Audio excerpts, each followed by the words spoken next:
যাকে কোরআনের পাখি বলা হয়, মৌলানা দেলাওয়ার হোসেন সাঈদীকে কারাগার থেকে চিকিৎসা না দিয়ে শেষ পর্যায়ে হাসপাতালে নিয়ে এসে হত্যা করা হয়ে গেল।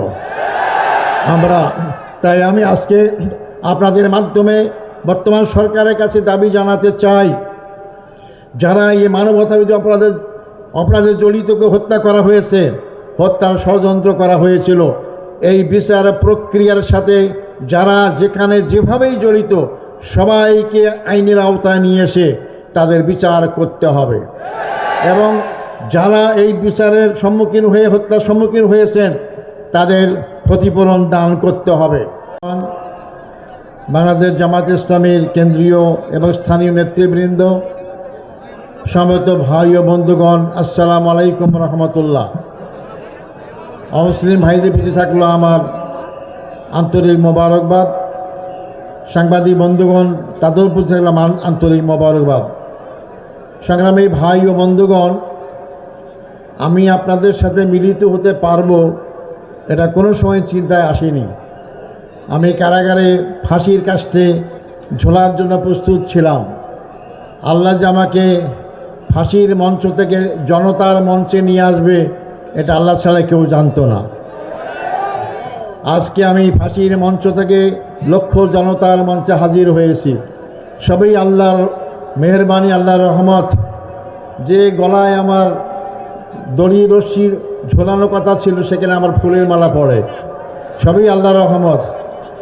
আমার ফাঁসি দেওয়ার জন্য যে সমস্ত সাক্ষী সুবুত জোগাড় করা হয়েছিল আপনারা শুনেছেন ইতিমধ্যেই, তাদের মাধ্যমে মিথ্যা সাক্ষী দিয়ে আমাকে ফাঁসির কাস্টে ঝোলাবার চেষ্টা করা হলো। আল্লাহ আমাকে মুক্ত করেছেন। আমার পরিবার থেকে আমি সম্পূর্ণ বিচ্ছিন্ন ছিলাম।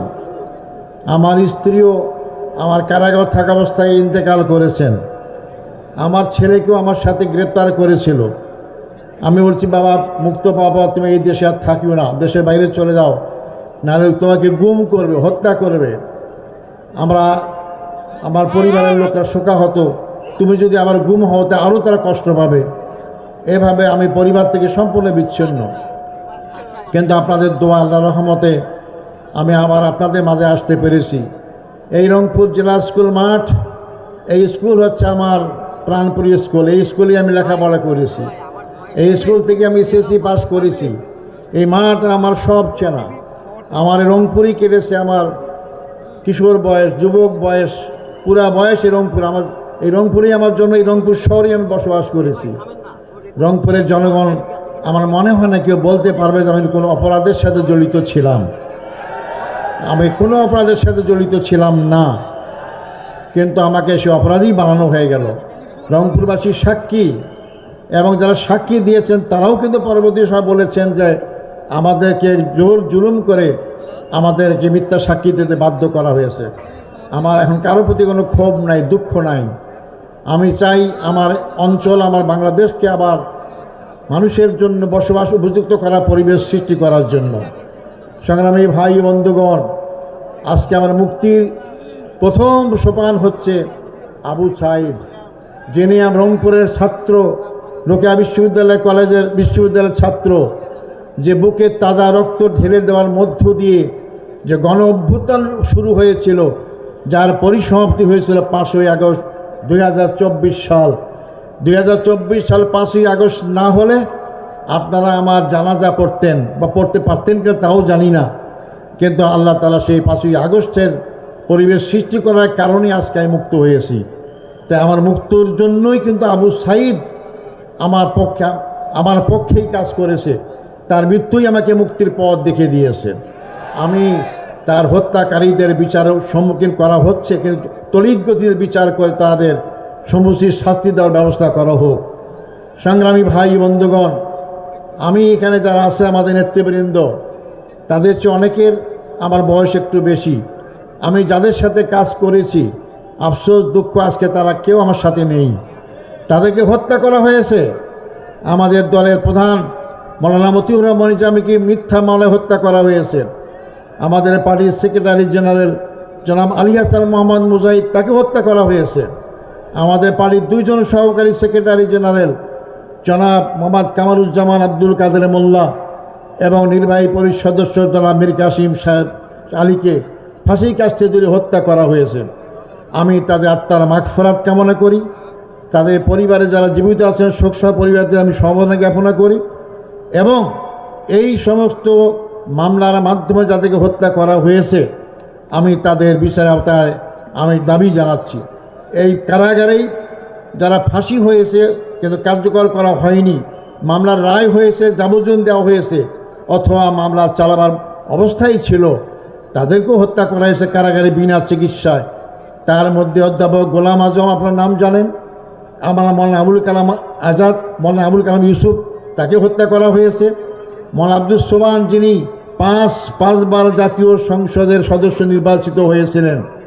যারা যুদ্ধ অপরাধ করে, যারা মানবতা বিরোধী অপরাধ করে, তারা কি এই জনগণের ভোটে নির্বাচিত হতে পারে? আমি চ্যালেঞ্জ দিয়ে বলতে পারি দুনিয়ার কোনো দেশে এরকম কোনো উদাহরণ নাই। কিন্তু তাদেরকেও তো ফাঁসির কাছে ঝুলাবার চেষ্টা করা হলো। এটাই আজব এক বাংলাদেশ, আজব এক আমাদের ক্ষমতায় যারা ছিলেন তাদের চরিত্র। সংগ্রামী ভাই বন্ধুগণ, সবচেয়ে দুঃখজনক হচ্ছে আমাদের আন্তর্জাতিক খ্যাতি সম্পন্ন আলেমে দ্বীন মুফাসসিরে কোরআন, যাকে কোরআনের পাখি বলা হয়, মৌলানা দেলাওয়ার হোসেন সাঈদীকে কারাগার থেকে চিকিৎসা না দিয়ে শেষ পর্যায়ে হাসপাতালে নিয়ে এসে হত্যা করা হয়ে গেল। তাই আমি আজকে আপনাদের মাধ্যমে বর্তমান সরকারের কাছে দাবি জানাতে চাই, যারা এই মানবতাবিরোধী অপরাধে জড়িতকে হত্যা করা হয়েছে, হত্যার ষড়যন্ত্র করা হয়েছিল, এই বিচার প্রক্রিয়ার সাথে যারা যেখানে যেভাবেই জড়িত সবাইকে আইনের আওতায় নিয়ে এসে তাদের বিচার করতে হবে এবং যারা এই বিচারের সম্মুখীন হয়ে হত্যার সম্মুখীন হয়েছেন তাদের ক্ষতিপূরণ দান করতে হবে। সংগ্রামী ভাই ও বন্ধুগণ, আজকে আমি বলতে চাই গর্বের সাথে, আমার রায়ের মাধ্যমে এটি আজহারুল ইসলাম মুক্তি পায় নাই, আমার রায়ের মাধ্যমে বাংলাদেশ জামাত ইসলামীর দীর্ঘদিনের মিথ্যা অপবাদ থেকে মুক্তি পেয়েছে। সর্বোচ্চ আদালত রায় দিয়েছে, ন্যায়ভ্রষ্ট রায় দাঁড়াবো হয়েছে, আইনটাই বেআইনি। সেই আইনের মাধ্যমে যাদেরকে হত্যা করা হয়েছে, এই অপবাদ দেওয়া হয়েছে জামাত ইসলামীকে, তারা মানবাধিকার অপরাধ করেছে। আজকে আইনের মাধ্যমে সুপ্রতিষ্ঠিত হয়েছে, আমিও মুক্তি পেয়েছি, ইসলামী আন্দোলন মুক্তি পেয়েছে। এটাই আল্লাহর বিচার, ন্যায় বিচার আল্লাহ করেন। 5ই আগস্ট আমরা জেলখানায় ছিলাম, আমরা কল্পনাও করিনি যে হাসিনা ক্ষমতা ছাড়তে বাধ্য হবে, কিন্তু রাখে আল্লাহ, মারে কে? আল্লাহ যে অনেক কিছুই করতে পারেন। মনে হলো যে আল্লাহ সরাসরি এই বিপ্লব ঘটার ব্যবস্থা করেছেন। মনে হলো যে লক্ষ লক্ষ লোক আমরা দেখতে পাচ্ছিলাম কারাগার থেকে, লক্ষ লক্ষ লোক রাজপথে নেমেছে, মনে হয় যে আবাবিল পাখির মতো হাজির হয়েছে লক্ষ লক্ষ লোক। আল্লাহ ফেরেশতারা হাজির হয়েছেন এবং তার পতন হয়েছে। যার পতন হয়েছে তিনি কি বলতেন? শেখের বেটি পালায় না, আমরা পালাই নাই, আমাদের কোনো নেতা পালায় নাই, কিন্তু আপনি পালিয়েছেন। কোথায় পালিয়েছেন? যেখানে আপনাদের আসল ঠিকানা, সেখানেই আপনারা পালিয়েছেন। আমাদেরকে পাকিস্তান বলেন, আমরা পাকিস্তানে পালাই নাই। আমাদের শহীদ মীর কাসেম আলী মামলা যখন চলে তখন তিনি আমেরিকায় ছিলেন, তাকে বলা হয়েছে আপনি আসবেন না বাংলাদেশে, বিচারের সম্মুখীন হবেন। উনি বলছেন কেন আমি যাব না, আমি কি অপরাধ করেছি? মৃত্যু হলে আমেরিকাও তো হবে, বাংলাদেশেও হবে। তিনি আমেরিকা থেকে বাংলাদেশে এসেছেন, বিচারের সম্মুখীন হয়েছেন, তাকে ফাঁসি দিয়ে শাহাদত করা হয়েছে। তাহলে কারা এই দেশের জনগণকে ভালোবাসে? কারা এই দেশের জনগণের পক্ষে কাজ করে? যারা পালিয়ে যায় তারা, নাকি যারা মৃত্যুর সম্মুখীন হওয়ার পরও বিদেশ থেকে দেশে আসে তারা? আসল তারাই দেশপ্রেমিক, তাদের দ্বারা এই দেশ রক্ষা পেতে পারে, তাদের দ্বারা এই দেশের সীমানা রক্ষা হতে পারে। সংগ্রামী ভাই বন্ধুগণ, আজকে বাংলাদেশের জনগণকে চিন্তা করতে বলবো। আবেগ দিয়ে 54 বছর কাটিয়ে দিলাম, অনেক স্লোগান দিয়ে জাতিকে বিভক্ত করলাম, কিন্তু জাতির কোনো কল্যাণ করতে পারলাম না। আমাদেরকে সত্যিকার অর্থে আধিপত্যবাদ বিরোধী শক্তি বাংলাদেশের জনগণের পক্ষে সবসময় যারা থাকে, যারা দেশে পালিয়ে যাওয়ার চিন্তা করে না, তাদের দ্বারা এই দেশ নিরাপদ, তাদের দ্বারা এই দেশের গণতন্ত্র নিরাপদ, তাদের দ্বারা এই দেশের জনগণের অধিকার নিরাপদ। তাই আগামী নির্বাচনে সেই চিন্তা আমাদের মাথায় অবশ্যই রাখতে হবে। সংগ্রামী ভাই বন্ধুগণ, আমি যে মুক্তি পেয়ে গেলাম, এটা কি আমার এক্সটেনশন লাইফ না, বর্ধিত জীবন না? আমি তো শহীদ হয়ে যেতাম, আমাকে ফাঁসির ঝুলে আপনার সাথে দেখা হতো না। তা আল্লাহ আমাকে বাঁচিয়েছেন, এটা আমার বর্ধিত লাইফ। আমি আপনাদের কাছে ঘোষণা করতে চাই, আমি ছাত্র জীবন থেকে ইসলামী আন্দোলন করি, জনগণের জন্য কাজ করি, এরকম পরিসরেই কাজ করেছি। আমি আমার এই বর্ধিত জীবনটা আল্লাহর দিনের জন্য রক্ষা করতে চাই। আমি আল্লাহর দিনেই যাব। আমি সবাইকে অনুরোধ করব, এই দিন ক্ষণস্থায়ী, দুনিয়া ক্ষণস্থায়ী, যে কোনো মানুষকে মরতে হবে, মনে আমাদের যেতে হবে আল্লাহর কাছে। সে আল্লাহর কাছে আমাদের কাছে অপেক্ষা করছে দুইটা জিনিস, একটা জান্নাত, একটা জাহান্নাম। যদি আমরা জান্নাতে যেতে চাই, দুনিয়ার এই জীবনে আমাদের আল্লাহর দিন কায়েমের চেষ্টায় এগিয়ে আসতে হবে। জামাত ইসলামী সেই কাজটাই করছে। আসুন আমরা সেই জামাত ইসলামীর সাথে সম্পৃক্ত হয়ে, যারা হয়নি এখনও, আমরা আগামী দিনে বাংলাদেশকে ইসলামের বাংলাদেশ গড়ার জন্য আমরা চেষ্টা করি। সময় আমার কম, আমাদের আমির জামাত মূল বক্তব্য রাখবেন।